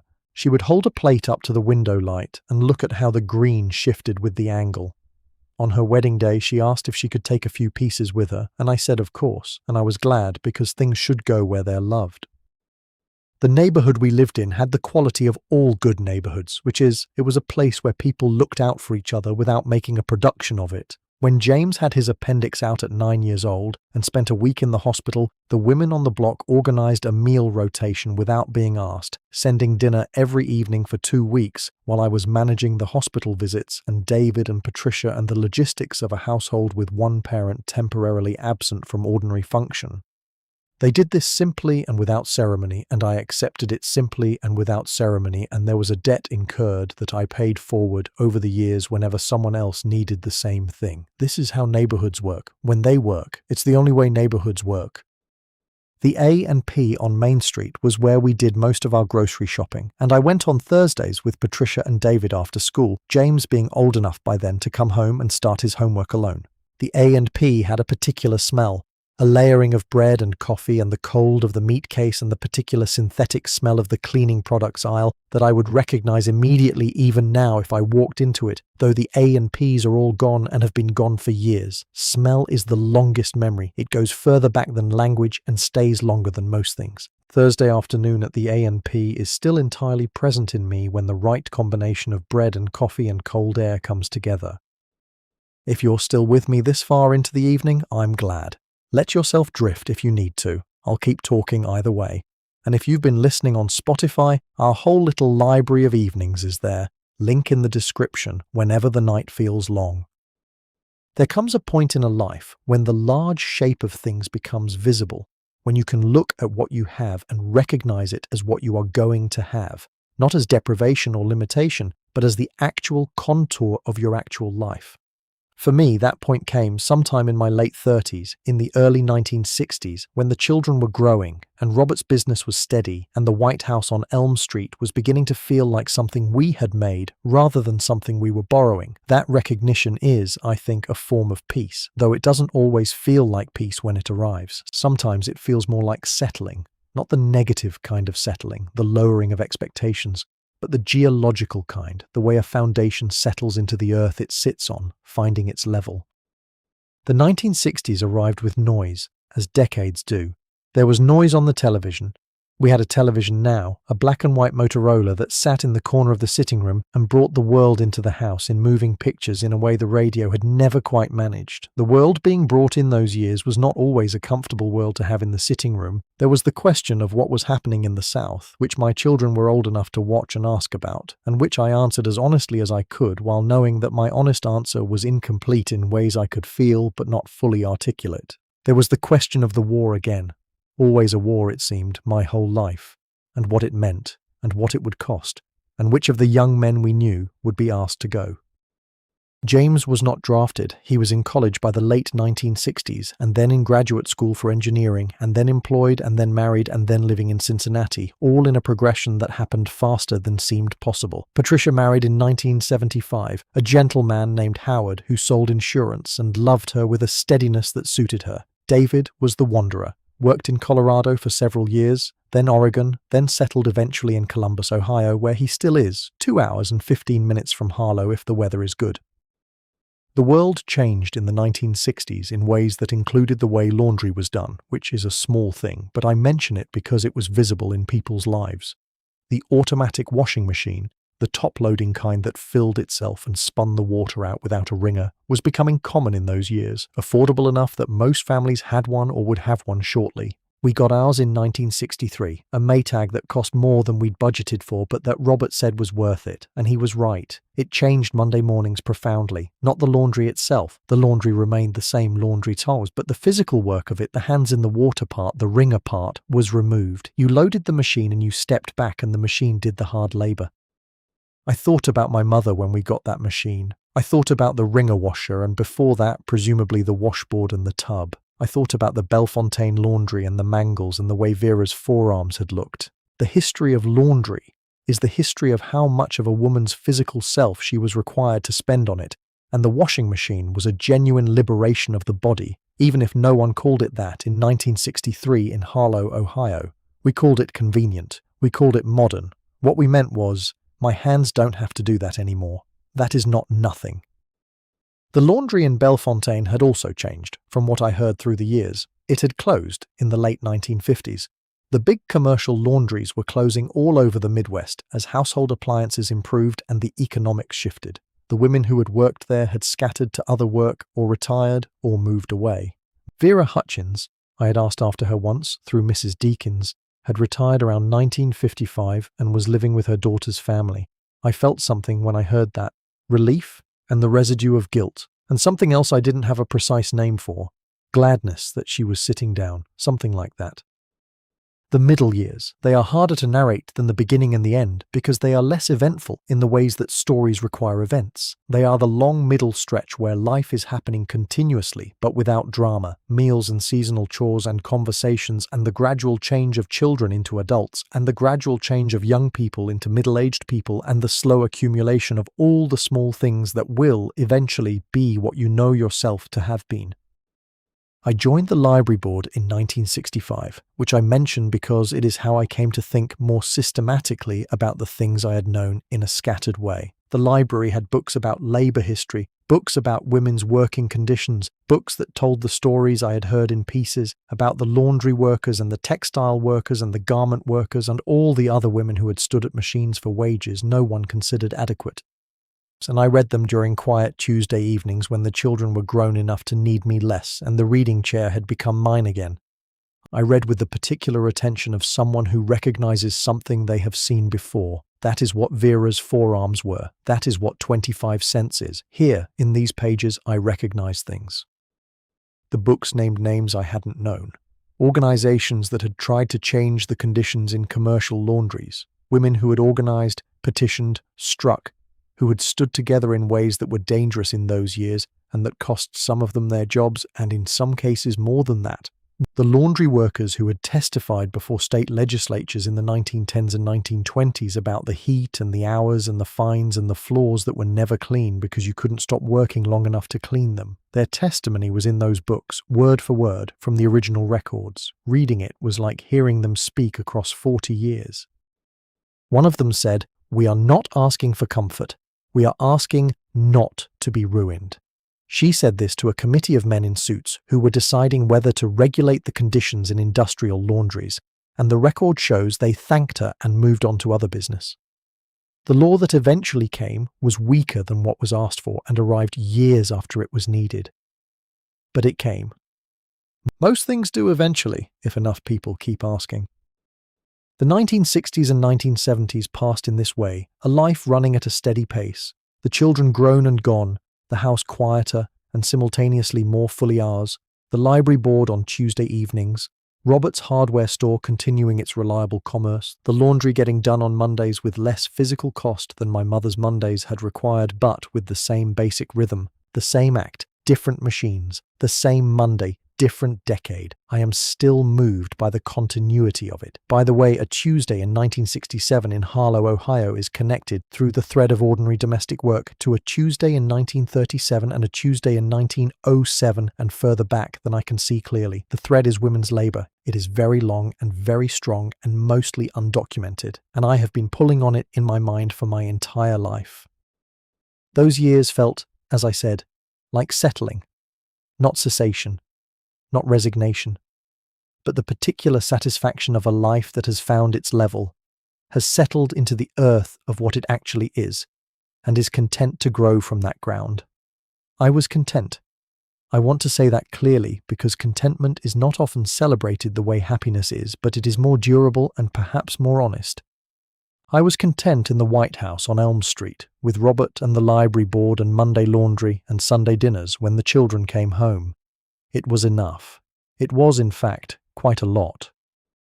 The library books about labor history were not easy books to find in Harlow, Ohio in 1965. The library was small and its collection reflected the tastes of the community, which were practical and mainstream. But the librarian, a woman named Alice Prewitt, who had the quiet authority of someone who has been surrounded by books for many years and has absorbed some of their patience, helped me find what existed and ordered through interlibrary loan what didn't. She never asked me what I was looking for or why. She found things. Librarians of that generation were a particular kind of professional, precise and discreet, with a commitment to the idea that what a person wanted to read was their own business, and that helping them get it was the job. What I found in those books was a history that had been going on around me my whole life without my knowing the full shape of it. The Triangle Shirtwaist Factory fire in 1911, where 146 garment workers, mostly young women, died because the exit doors had been locked to prevent unauthorized breaks. I knew the name, vaguely, in the way you know the names of catastrophes. They had been mentioned in school, in passing. But I hadn't known the details. The details were in those books, and reading them was the kind of reading that changes the quality of the silence afterward. The laundry workers' struggles were less dramatically catastrophic than the shirtwaist fire. No single event to anchor the story, no date to memorialize, and this is part of why they've been less remembered. Their suffering was distributed and chronic rather than concentrated and sudden. It was the daily accumulation of heat and standing and inadequate wages, and the fine for sitting, day after day, year after year, decade after decade. It doesn't photograph the way a fire does. It doesn't produce a clean narrative with a clear beginning and end. And so it has been harder to remember, which is something I think about even now. The things that are hardest to remember are often the things most worth remembering. By the 1960s, the automatic washer had come into most households, as I mentioned, and the commercial laundry business was shrinking. But the women who had done that work didn't disappear. They went elsewhere, into cleaning services, into food service, into factory work, into domestic employment. The work itself persisted. The form of it changed. The underlying condition, women's physical labor compensated at the lowest rate that could be gotten away with, persisted with greater stubbornness than any particular industry. I understood this by the time I was in my 50s. I understood that Vera Hutchins's 25-cent fine was one instance of a much longer and wider story, and that the story was not over. Robert and I traveled in those years, when we could. Not extravagantly, we drove, mostly on vacations. We saw the Great Smoky Mountains when David was 12 and had his first encounter with altitude and came back changed in the quiet way that landscape changes you. We drove to New England one August, following the coast, and I finally saw what Dottie Marsh had described on the school bus all those years before. The particular quality of light on water, the smell of salt, the scale of the harbor. It was as good as she had said. Some things are. The hardware store was Robert's great project of those years. He had expanded it slightly, added a small lumber section, built up a customer base that was loyal in the way that customers become loyal to someone they trust. He was good at the business, not primarily because he was good at business, though he was, but because he was genuinely interested in people's projects. When someone came in needing something for a repair, he asked what they were repairing and listened to the answer, and sometimes knew something useful about the problem that went beyond what they'd come in for. He gave advice freely and accurately and didn't add cost to it. People came back for that as much as for the hardware. Robert died in 1984. He was 57 years old. A heart attack in the spring, sudden and complete, the kind that leaves no room for argument. He was at the hardware store on a Tuesday morning in April, and then he wasn't anywhere, and I went from being married to being widowed in the space of a phone call between the kitchen and the front hall on a morning that had started out like any other morning. I don't speak of this in detail, and I won't tonight. It belongs to me in a way that I hold carefully, not because it is too heavy. It is heavy, but I've carried it long enough to know its weight, but because grief, real grief, is a private thing even when you speak of it publicly. What I'll tell you is what I've told my children when they've asked how I managed. You carry it. That's all. You carry it, and you keep moving. And the weight doesn't go away, but your strength builds to meet it, slowly, over time, the way your body builds strength for any repeated effort. You become capable of carrying what you carry. There is no secret. The first year was the hardest, not because it was the most painful, or not only that, but because it was the year of learning what absence actually meant in daily terms. Learning that half the bed was always cool now. Learning that there was no one to tell things to at supper. Learning that certain jokes had no audience anymore, that certain references belonged to a shared language that now only I spoke. Loss is an education in specificity. You learn exactly what you had by discovering exactly what is no longer there.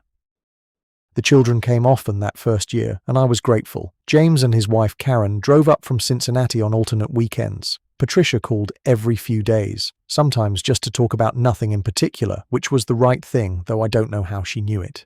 David took 2 weeks off work and came to stay with me in the fall, and we went through Robert's things in the workshop together, which was something I couldn't have done alone and didn't have to. I am grateful to each of them for what they gave me in that year. I try to tell them so when it comes up. Sometimes I think they don't know how much it mattered. These things matter. You should tell people when they matter. I sold the hardware store to a young man named Pete Garrett, who had worked there for 6 years and knew it as well as anyone. He kept the name and the core of the stock and the bell above the door that Robert had hung in 1958. I drove past it several times a year for a decade afterward, and later, less often, and the sight of the sign never became entirely neutral, but neither did it become unbearable. Things find their place. They move from the center of your life to the edge, and from the edge into the background, without ever disappearing entirely. They are simply further away than they used to be. I stayed in the White House on Elm Street for another 15 years after Robert died. I had thought about moving. The house was larger than I needed for one person, and the upkeep was real work.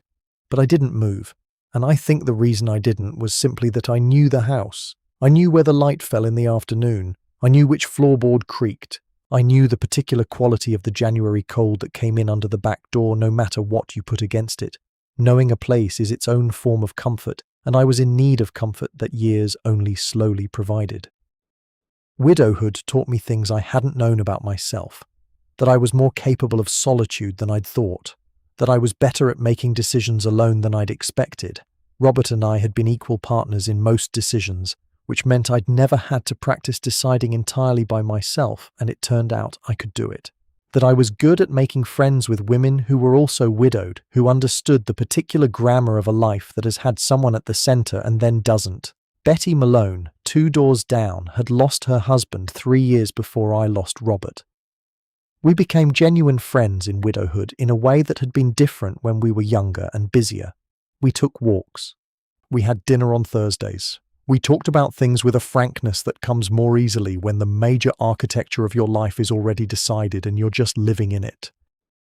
I went back to the library board with more energy in those years, more time, and a different quality of attention. I started a small reading group for women, which met on the second Monday of each month and has been meeting in various configurations for over 30 years. We have read everything. Mysteries and poetry and memoirs and thick Victorian novels that took us 3 months to finish and that we argued about from 2 pages in. The reading group is one of the things I am most proud of, not because I founded it. Anyone might have done that, but because it has continued. It has kept going because it gives people something real. A reason to read and people to read with, and a place to say what you think and find out what other people think. That is a great deal to get from the second Monday of the month.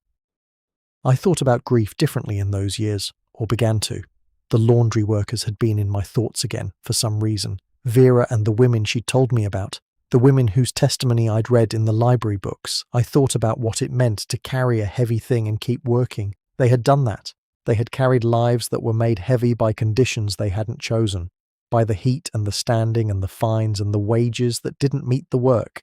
And they had kept working, and in many cases kept raising children and keeping houses and building some modest version of a life inside those conditions. The carrying they did was larger than anything I had been asked to carry.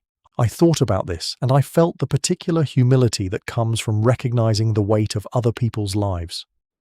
And yet, the grief was real. My grief for Robert was real. And Vera's grief, whatever her particular losses had been, and she had had them because everyone does, was also real. Grief doesn't compare well. It doesn't weigh well. You cannot put two people's sorrow on a scale and determine which is heavier, because it isn't that kind of substance. Grief is private and specific and exactly the size of what was lost. I lost Robert. He was exactly the size of a whole life lived alongside mine. The loss was exactly that big. What I have learned about carrying heavy things is that you don't stop being yourself while you carry them.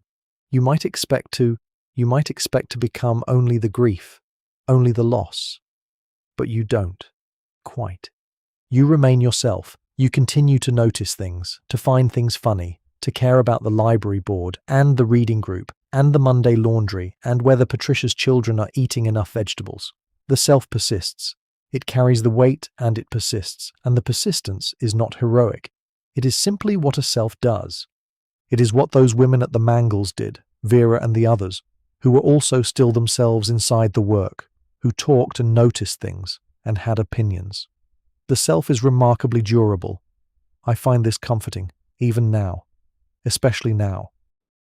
The practical dimensions of widowhood are extensive and arrive without warning. In the first weeks after Robert died, I managed the paperwork of his death, the certificates, the accounts, the insurance, the small bureaucracy that attaches itself to the end of a life, with a focus that I understood even at the time was a coping mechanism, a way of staying useful while everything else was unbearable. I sat at the kitchen table in the evenings with a file folder and a pen, and I made lists and I checked things off and I called the necessary people and I filed the necessary forms, and the checking off was real even when everything else was not. There is a kind of practical intelligence that women of my generation developed for exactly these situations, passed down from our mothers and grandmothers who had also, most of them, outlived their husbands and had had to manage. My mother had told me once when I was in my 30s and Robert was very much alive that I should know where everything was, know what the accounts are and where the papers are and who the lawyer is. She said it plainly, as she said most things, not with morbidity, but with the practicality of someone who understood that these were the facts of a marriage and ought to be known by both parties. I had followed this advice. It helped enormously. I was grateful to her for it every single day of that first terrible year. The reading group continued through my grief, which I hadn't expected. I had thought I might step back from it. It seemed like too much, in those first months, to be present and engaged with a group of women around a kitchen table arguing about a novel. But Betty Malone called me the week before the October meeting and said simply, "Come." I went. And what happened was that the book and the argument about it were not too much. They were exactly the right amount. They were the right size and weight for what I had to carry that evening, and carrying them for 2 hours left room for the other thing to be there too without quite crushing me. Literature, at its best, does this. It puts something outside of you that matches the thing inside of you, and the matching is a relief even when the matching is painful. I learned to be alone in a way I hadn't been alone before. Not lonely. Loneliness is an active condition, a feeling, whereas alone is simply a state of being. I was alone in the house in the evenings and in the mornings, and I found, to my genuine surprise, that I could furnish that aloneness with my own company in ways that sustained me. I read more. I thought about things and followed the thinking wherever it went. I cooked for one, which is its own education. You learn to scale things differently, to plan differently, to take pleasure in a meal at a table set for one, without framing it as inadequacy. Patricia called every few days, and I want to say clearly, those calls were the rope I climbed on the worst days. Not because she said anything particular. She didn't make speeches, Patricia. She talked the way she always had, about her children and her work and what she'd read and what had happened on the street and what was blooming in the garden. But she called reliably, without being asked to and without making a thing of the fact that she was doing it. This is the nature of good love. It doesn't announce itself, it simply shows up. She simply showed up on the telephone every few days for as long as I needed it, which was a very long time. The years after Robert's death reshaped me in ways I didn't anticipate. I became, as I said, more capable of solitude. I also became more capable of directness. Something about grief, when you've moved through the worst of it, loosens the unnecessary inhibitions, the small social refusals, the things you don't say because you're not sure how they'll land. I became less afraid of how things would land. I started saying more often what I actually thought, and I found that people were usually glad when I did, and that the ones who weren't were people whose gladness I had been overvaluing anyway. I moved to this smaller house, the one I'm in now, with the lamp and the dark corners and the quiet in 1999 when I was 68 years old. The children helped me move, and it was a considerable undertaking because a life of 50 years in one place accumulates an extraordinary amount of things. Books, dishes, tools, linens, photographs, the accumulated gift-giving of decades in a family, objects that don't individually amount to much but that in aggregate represent a whole long life. We filled a small moving truck and then half-filled another one, and David said, with the particular dry affection he's always had, that if I'd lived in the house for another 50 years, they'd have needed an actual freight vehicle. The new house is smaller and easier. One story, no stairs to worry about, a garden that I can manage without help on most days, and with Patricia's older son Mark on the days when the heavier digging needs doing. A kitchen with good light, which I had specified, because good kitchen light is not a luxury, but a requirement, and I had spent enough years in inadequate kitchen light to know the difference. The laundry is in a room off the kitchen with a modern washer and dryer, nothing hand-guided, no ringers, no judgment required of the body, and it takes perhaps an hour a week in total time, which would be unimaginable to my mother. I am 93 years old, as I've told you, and that means I have the perspective of someone who has watched several eras come and go. I have watched things change in ways that seemed impossible at the beginning. The automatic washer that replaced the wringer, the dryer that replaced the clothes line in bad weather, and then eventually the internet, which my grandson showed me with a kind of reverence I found touching, as though he wasn't sure I could hold it. I can hold it. I don't hold it as naturally as he does, but I can find my way around. What I know now that I didn't know at 20 is mostly things about time, how it moves, and how the things you're sure are permanent are often not, and how the things you're sure will pass sometimes don't. I was sure when I was young that the way things were arranged, who did the work, who set the terms, who was required to stand, and who was allowed to sit, was a law of nature that would never change. I was not alone in this. Most people around me assumed the same thing, and in the most fundamental sense, they were wrong. Things did change. Labor laws changed. Working conditions in laundries changed, and in factories and in offices. Women's working lives changed, dramatically and not always easily, but genuinely. The women who testified to those legislative committees in the 1910s did not fail. Their testimony went into the record, and the record went into the law, and the law changed things, slowly and incompletely, but changed them. What I also know is that change is not self-sustaining. It requires continued attention. The laundry workers who organized and testified did so at real personal cost and achieved real results. And then the results had to be maintained and extended and defended in each subsequent generation, and sometimes they weren't, and sometimes they eroded, and sometimes new people had to do the work of fighting for what older people thought was settled. This is the nature of the thing. I understand this now. I didn't understand it when I was standing in that press room in the summer of 1947, reading the sign about the 25-cent fine, thinking, this is wrong, and someone should do something. Someone was doing something, had been doing something for decades, would go on doing something for decades more. I was 19 years old and hadn't yet learned to see the long shape of a struggle. I think about the women whose names I don't know, not Vera, I know Vera's name, I remember Vera clearly, but the women before Vera, the women who worked in industrial laundries in the 1880s, 1890s, 1900s, who stood at machines that were cruder and hotter and more dangerous than anything I saw, who earned wages that were barely wages by any reasonable measure, who had no protection from any regulation because the regulation did not yet exist. Those women are mostly unnamed. The records that survive are incomplete, and women's working lives were not considered worth the full attention of record keepers for most of history. But they existed. They stood there. Their forearms bore the marks of the work. Their feet ached at the end of 14 hours on concrete. They went home, On evenings in the 1890s and the 1900s and the 1910s to whatever home was, and they made supper, and they managed their households, and they raised their children, and on some of those evenings they also organized. They wrote petitions and signed them. They gathered in rooms after work and talked about what they were owed. Some of them walked off the job in protest at great personal cost. Some of them testified before people in suits who mostly didn't listen. Some of them simply kept going in, kept doing the work, kept being human inside impossible conditions, which is its own kind of resistance, though no one gives it that name. I want to honor them. I don't have a ceremony for it, no formal way of doing it. I just want to say, I know you were there. I know the work you did. I know the price you paid. I know that the world is different in certain small but real ways because of what you bore and what you demanded, and that I have benefited from your bearing and your demanding in ways I can only partially trace. I am grateful. The things I know now that I didn't know then also include simpler things.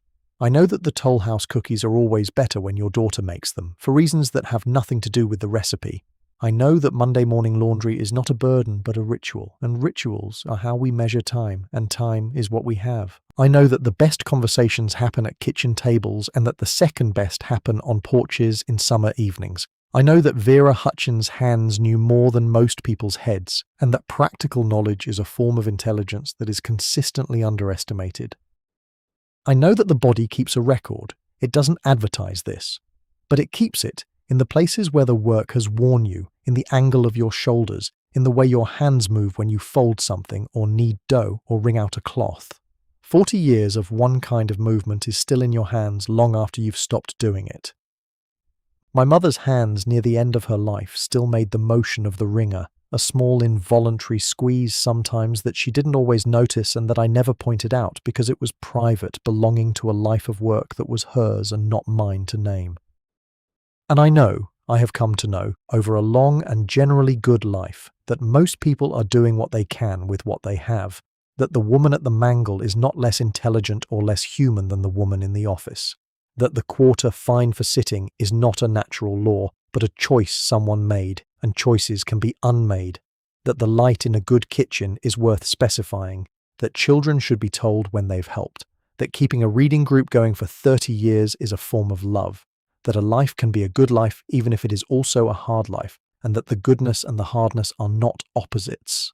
They are the same cloth, pressed flat by the same iron, laid smooth on the same shelf. I know this now. I didn't know it at 19, standing at a folding table in a 100-degree room reading a sign about sitting. I couldn't have. There are things you can only know from the far end. The things that compound over a lifetime are mostly quiet things. Habits of attention, practices of care, the discipline of noticing what other people need and providing it without being asked. None of these appear in any record, and they accumulate into a life that isn't dramatic but that is, in the most accurate sense of the word, good. I have spent my adult life trying to understand what good means in that context. Not in a religious or philosophical sense, though I have thought about both, but in the immediate, practical sense of what makes a life good from the inside to the person living it. My answer, which I've arrived at over 9 decades, is not complicated. A good life is a life in which you have paid attention to the people you love and to the people who need something, to the work you do and what it means and whether you're doing it well. To the world around you, the light, the weather, the chickadees at the window, with genuine curiosity rather than mere habit. Attention is the only resource you have that doesn't diminish with use. It grows if you practice it. It deepens. What you notice at 93 is richer and stranger and more various than what you noticed at 19 because you've had 93 years of practice. I want to say something about the women at the mangle that I have been circling around for this whole evening trying to find the right approach to. What they did, what they endured, was not simply unfortunate. It was wrong in a clear and demonstrable sense. The conditions were wrong. The wages were wrong. The fine was wrong. The expectation that they would stand for 14 hours in a 100-degree room without complaint was wrong. I say this plainly because plainness is what the subject deserves. I don't want to soften it into a meditation on the complexity of history. It was wrong. Some people with power chose to make it so, and they chose it because it was cheaper than choosing otherwise, and the people who paid the price were the women at the machines. And yet, the women at the machines were not merely victims of this wrongness. They were also people who found ways to live inside it, who maintained their humor and their social bonds and their professional pride and their opinions about things, and who, some of them, actively worked to change it. These two things are both true, the wrongness and the resistance, the suffering and the persistence. I don't want to collapse one into the other or use the one to minimize the other. Both deserve to be held. I joined a group in the 1990s, a small women's history project at the county library, that was documenting the working lives of women in our area over the previous century. We interviewed elderly women, reviewed records, looked at photographs. One of the women we found photographs of was a group of laundry workers from the Bellefontaine laundry, taken in 1921. 30 women standing in front of the building on what must have been the day the photograph was taken, a formal occasion of some kind, perhaps a company anniversary. They are dressed in their working clothes, their aprons, their faces are clear, they are looking directly at the camera. I looked at those faces for a long time. I looked for someone who might be Vera, though she would have been much younger in 1921, a teenager perhaps just starting there. I couldn't be sure. The faces are individual and clear, but they are also faces I don't know, women whose names are not written anywhere near the photograph. They are just the women, 30 of them, standing in front of the building they went into every day for 14 hours in the heat, looking at the camera with a steadiness that I find still remarkable. They knew what the photograph was. They stood for it. They looked at it directly. I had a copy made of that photograph, and it has been on my desk in various houses since then. It is on my desk now. I look at it sometimes in the evenings, in this chair, with the lamp when the night is settled. 30 women, 1921. They were here. I can see them. And so we arrive here, you and I, at the near end of an evening that has travelled a considerable distance, from a farmhouse in rural Ohio, in the cold, in the winter, on a Monday morning that smelled of Fels-Naptha soap and effort, through the depression and the summer of standing at the mangle and the years of young children and good ordinary Tuesdays and Robert and Loss and the library board and the reading group and all the decades of laundry, which has been, now that I look back at it, one of the most consistent threads in my life. The laundry, every Monday of my life, the laundry. It is late evening now. The lamp has been burning long enough that it has given the room its full character. This small, warm pool of light in the settled dark. These known corners. This window with the glass cool to the touch, even in summer. Even now when the night is mild and the street outside is perfectly quiet. I've been sitting here all this time and I am comfortable and I am not quite ready to stop talking and I think you're not quite ready to stop listening, and so we'll take a little more time together, you and I, at this end of the evening. I was thinking, just before I began to speak to you tonight, about what it must have been like to be one of those women. Not Vera. I knew Vera. I have told you about Vera. And she is real to me in the particular way that people are real when you have stood in the same room with them and watched their hands and heard their voice. I was thinking about the ones before Vera, the ones in 1895, say, or 1902, a woman who went to work in a laundry in an industrial city, Chicago, say, or Cincinnati or Pittsburgh in the 1890s. She got up in the dark. She made something for her family's breakfast, if there was something to make. She walked to work, or took a streetcar if she could afford it, arriving at the laundry as the sky was lightening. She went in, and she stood, all day, in the heat that rose through the morning and continued rising. 14 hours on a good day. More, sometimes. She did not sit, not because she wasn't tired. She was tired. She was always tired. She would go home tired and wake up tired, but because the sign on the board said not to, and she could not afford the fine. And at the end of the day, she went home. She made supper, or she came home to supper that someone else had managed to make. She attended to whatever the evening required of her. She slept, not long enough, not well enough, and she got up, and she did it again. And here is what I want to say about that woman. After 93 years of thinking about work and about women and about what we owe each other, she was not merely enduring, she was also living. Inside those terrible conditions, she was still herself. She had opinions, she had preferences, she loved certain people and was exasperated by others. She told jokes, probably, the way Vera did. She noticed things. The colour of the light through the small high window, the sound of a particular machine, the particular way that steam, when it met cooler air, made shapes. She was alive in a room that tried to reduce her to a function, and she refused that reduction, not with a speech, but with the simple persistence of being a person who notices things. I think about this when the world seems to want to reduce people to their function, to what they produce, what they earn, what category they fit into. The women in those laundries were supposed to be hands at a machine. They were not only that. No one is only that. Every one of them had a Monday morning laundry of her own, in her own house, with her own children's fingerprints on her own window. Every one of them had a Tuesday that smelled like something specific. Every one of them had a voice and preferences about things, and a body that remembered its work and carried it forward into the world. I am glad to have known what I know. I am glad to have worked at that mangled table in 1947, and to have heard Vera talk, and to have read those books in the library, and to have understood, slowly and over many years, that the history of ordinary working women is a real history, is as real as any other kind.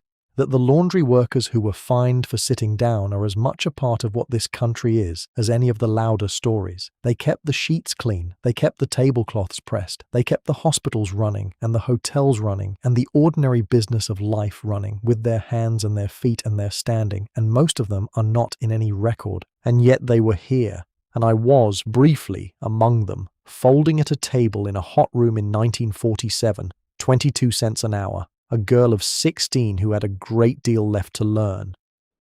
I have learned most of it, I think, by now. Not all of it. I'm not sure you finish learning until you're finished entirely, and I'm not finished. But most of it. The broad shape of it. That work is dignified when it is done well, whatever the work is. That the people who do the work that keeps things running deserve to be seen. That sitting down is a human need and not a weakness, and ought never to have required a fine. That a life can run alongside another life for many years and be made larger by the running alongside. That loss is real and you carry it, and the carrying does not preclude other things. That Tuesday mornings matter, that Toll House cookies are better when your daughter makes them, that the reading group is worth more than what it costs. The lamp has been on for a long time now. I should probably let it burn a little longer, because the dark beyond its circle is the good kind of dark. Settled, quiet, asking nothing, and I am not in any hurry. I hope you're not in any hurry either. We can stay here a while, in this warm circle of light at the end of a long evening that began with a farmhouse in Ohio and a wringer washer and the smell of Fels-Naptha on a cold Monday morning. We have come a long way. The night outside is quiet, the lamp is warm, this is still a good life. I mean that simply and entirely. It is still good. Sleep well, dear. Come back whenever the night feels long. I'll be here, and if Spotify is easier for you, everything I've told you is waiting there too. The link is in the description, a whole library of evenings for whenever you need company in the dark. Something I have been meaning to say, and have been working toward, is this. The ordinary is not a lesser category than the extraordinary. I think we are taught in various ways to aspire away from the ordinary, toward the notable, the historic, the remembered, and there is nothing wrong with the notable. But the ordinary is where most of life actually happens, and dismissing it as merely ordinary is a failure of attention. The Tuesday morning laundry and the cookies on the table and the child's fingerprints on the window are not warm-up acts for a more important performance. They are the performance. They are what a life is made of, taken one by one, each one containing the full weight and texture of a human moment. I think of this when I think of the laundry workers again, as I have throughout this evening kept thinking of them. Their lives were composed of the same ordinary moments as mine. The Tuesday mornings, the meals, the conversations, the children, the things noticed and the things overlooked. The extraordinary thing that happened to them was not the work itself. Work is ordinary, always, but the conditions imposed on the work by other people's choices. The wrongness was not in the laundry. The laundry is simply laundry. The wrongness was in the fine for sitting, in the heat that was permitted to rise unchecked, in the wages that were kept below what the work was worth. Those were choices made by people who had the power to choose otherwise. What endures, in the long run, is not the fine for sitting. That's gone.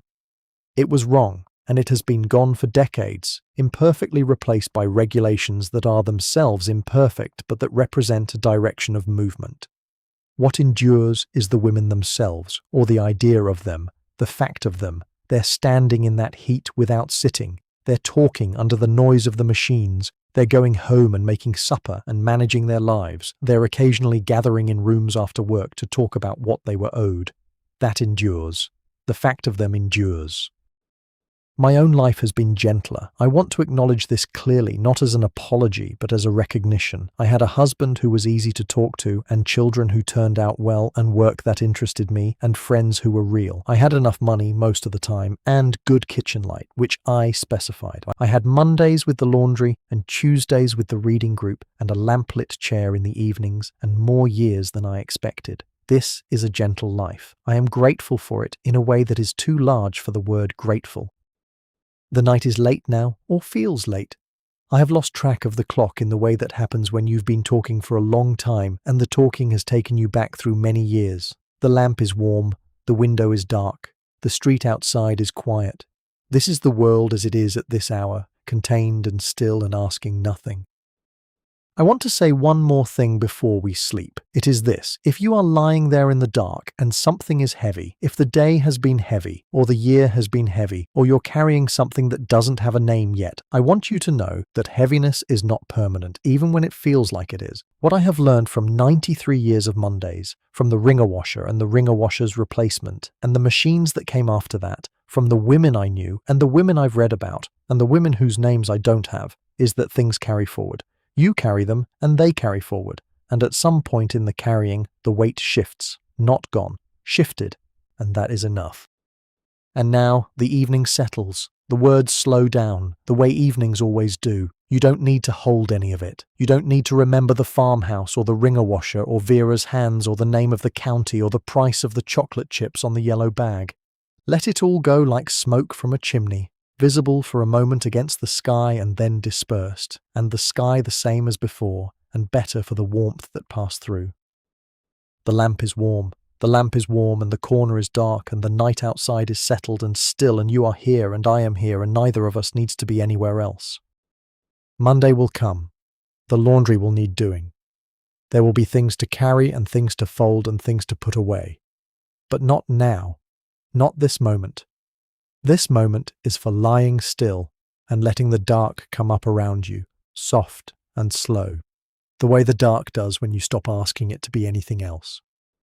Let your shoulders go. Let them go toward the mattress, toward whatever is below you, toward the ground that is always below you, always holding you up without being asked to. Feel the weight of yourself settling. Feel your hands still, resting wherever they are resting. Feel the air moving in and moving out, your breath doing its quiet, faithful work without any instruction from you at all. Somewhere, a woman got up before daylight to do the laundry. Somewhere, a woman is still getting up before daylight. Somewhere, the steam is rising from the pot and the chickadees are at the window and the clothesline is waiting in the cold morning air. The work goes on. It has always gone on, and it will go on when we are resting, the way water goes on underground when the surface is still. You are resting now. You are allowed. You have done the work of the day, whatever it was, and the day is done, and the night has taken it over gently, the way a mother takes something from a tired child who is still holding on in sleep. Let it go. Let the day go. The lamp is warm. The corner is dark. The night is still and mild and asking nothing. I am here, in my chair, in my circle of light, and I am not going anywhere, and you are not required to go anywhere either. Sleep now. Sleep. Wherever you are, in whatever room, under whatever sky. Sleep with the weight of the day behind you and the morning somewhere ahead of you, and nothing required of you now but this, to let the dark be kind. If you'd like, tell me where in the world you're listening from and what the night is like there. I do wonder about that. And if there's a part of a life you'd like to hear about next, leave it for me. Sleep well, dear. Come back whenever the night feels long.